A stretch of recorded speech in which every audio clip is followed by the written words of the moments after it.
Imagine this. You're sitting at the kitchen table with your morning coffee, reading the headlines or maybe talking to your grandchildren on the phone, and you slice open a ripe, creamy avocado. You scoop it onto your toast, thinking you're doing something wonderful for your heart, your brain, and your overall health. After all, avocados have become the darling of the modern diet, praised for their healthy fats, their silky texture, their power to reduce cholesterol and nourish your body from the inside out. But what if I told you that behind all that green goodness, there are hidden dangers, especially for older adults? What if, in trying to do something good for your body, you were unknowingly putting yourself at risk? As a doctor who works closely with older adults every day, I've seen firsthand how small dietary choices, things we never second guess, can make a huge difference in someone's health, especially when you're living with chronic conditions or taking regular medications. And avocados, while incredibly nutritious when eaten properly, are no exception. In fact, there are 6 critical mistakes many people over 60 make when eating avocados, mistakes that, believe it or not, can sometimes be harmful and even life-threatening over time. So today, I want to talk to you from the heart, not to scare you, but to empower you with the truth. Because when it comes to your health, especially in your golden years, knowledge truly is power. Let's begin with one of the most misunderstood facts about avocados. They contain a natural chemical called persin. Now, persin is mostly found in the leaves, bark, and seeds of the avocado plant, but even the flesh, the part we eat, contains trace amounts. In most healthy adults, especially those with fully functioning liver and immune systems, this tiny amount isn't usually a problem. However, studies have shown that in lab settings, persin has the potential to damage human white blood cell DNA. That research doesn't mean avocados are inherently toxic, but it does remind us that we must respect even healthy foods for what they are: complex natural substances with both benefits and risks. If you have liver problems or weakened immunity, or if you eat avocados daily, it may be wise to take periodic breaks. A pattern like 5 days on, 2 days off could give your body time to process and reset. And of course, never consume the seed, leaves, or bark in teas or smoothies. They are not meant for human consumption. Next comes a more subtle but equally dangerous trap, the calorie trap. It's easy to think that because avocados are healthy, you can eat as much as you want. But one whole avocado contains around 320 calories, more than a slice of chocolate cake in some cases. Now, if you're eating just a third or half an avocado in place of other fats, like instead of butter or cheese, that's a smart move. But many people, especially those trying to eat clean, unknowingly add avocado on top of already calorie-rich meals.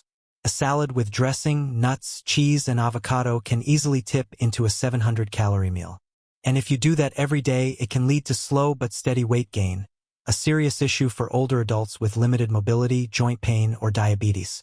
Overweight in later life increases your risk of heart disease, arthritis, high blood pressure, and sleep apnea. So always measure your portion. A proper serving is about 50 grams. That's roughly 1/3 of a medium avocado. Now, here's something that truly surprised many of my patients: avocado allergies, especially in people with latex sensitivity. If you've ever had a rash from rubber gloves or balloons, you may be at risk of a condition called latex-fruit syndrome. That's because some of the proteins in avocados look very similar to proteins found in latex, and your immune system can confuse the two. For some people, this causes mild symptoms like itchy lips or a tingling throat. But in others, it can trigger full-blown anaphylaxis, which is life-threatening. This is particularly relevant for older adults who have worked in healthcare, housekeeping, or food services and may have developed latex sensitivity from years of exposure. If you experience swelling, difficulty breathing, or a racing heart after eating avocado, seek emergency care immediately. And if you suspect a mild reaction, ask your doctor about food allergy testing. Let's now move into a more practical concern that doesn't get nearly enough attention: contamination during storage and preparation. Avocados are grown in warm, humid climates, ideal for bacteria like Salmonella, E. coli, and Listeria.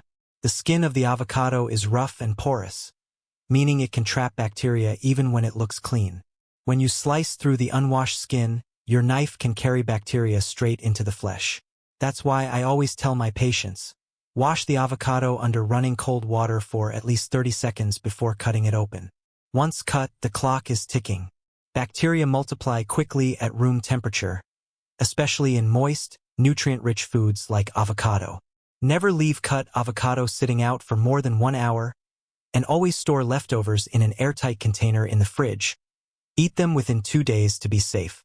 Now, this next issue is absolutely critical for anyone taking medications, which includes the majority of older adults in the US. Avocados, like leafy greens, contain vitamin K, which affects blood clotting. If you're taking a blood thinner like warfarin, Coumadin, or one of the newer ones like Eliquis or Xarelto, sudden increases or decreases in your vitamin K intake can cause serious problems. Too much vitamin K can make your blood too thick, increasing the risk of stroke or blood clots. Too little can make your blood too thin, increasing the risk of dangerous bleeding. If avocados are part of your regular diet, that's okay, but your intake must be consistent. Don't suddenly start eating a whole avocado every day if you weren't before.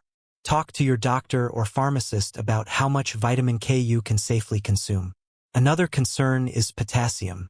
Avocados are rich in this essential mineral, almost twice as much as a banana.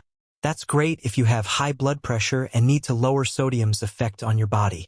But if you're on ACE inhibitors, ARBs, or potassium-sparing diuretics, medications often used to manage heart conditions, too much potassium can lead to hyperkalemia, a dangerous condition that can cause heart rhythm problems and even sudden cardiac arrest. If you're already getting potassium from supplements or other foods, be cautious with avocados.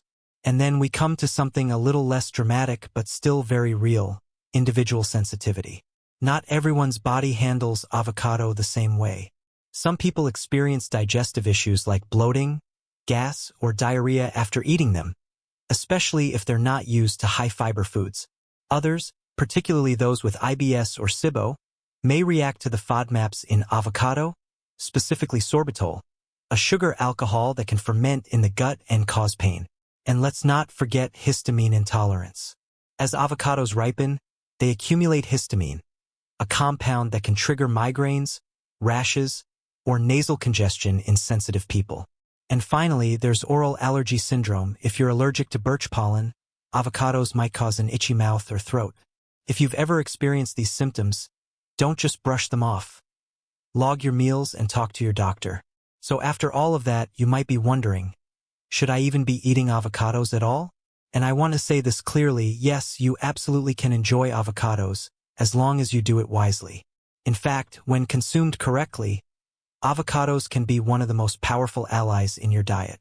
They're rich in oleic acid, a type of monounsaturated fat that helps lower LDL, bad cholesterol, and raise HDL, good cholesterol. They're full of potassium, which supports healthy blood pressure, and lutein and zeaxanthin, antioxidants that protect your eyes from age-related macular degeneration. Most importantly, the healthy fats in avocados help your body absorb vitamins A, D, E, and K from other foods, making your salad, soup, or roasted veggies work even harder for your health. So what's the right way to enjoy them? Stick to 1/3 to 1/2 of a medium avocado, 3 to 4 times a week. Rotate your intake, don't eat them every single day. And always use avocados to replace other fats, not simply add more. For example, skip the butter or mayonnaise and use a few slices of avocado instead. And remember, portion size matters. Get familiar with what 50 grams looks like. A small kitchen scale or measuring spoon can help at first. So here's your simple guide to eating avocados the right way. Wash the whole avocado before cutting. Eat only the flesh, never the seed, leaves, or skin. Use clean utensils and refrigerate leftovers immediately. Stick to about 1/3 of a medium avocado per serving. Eat it 3 to 4 times a week, not daily.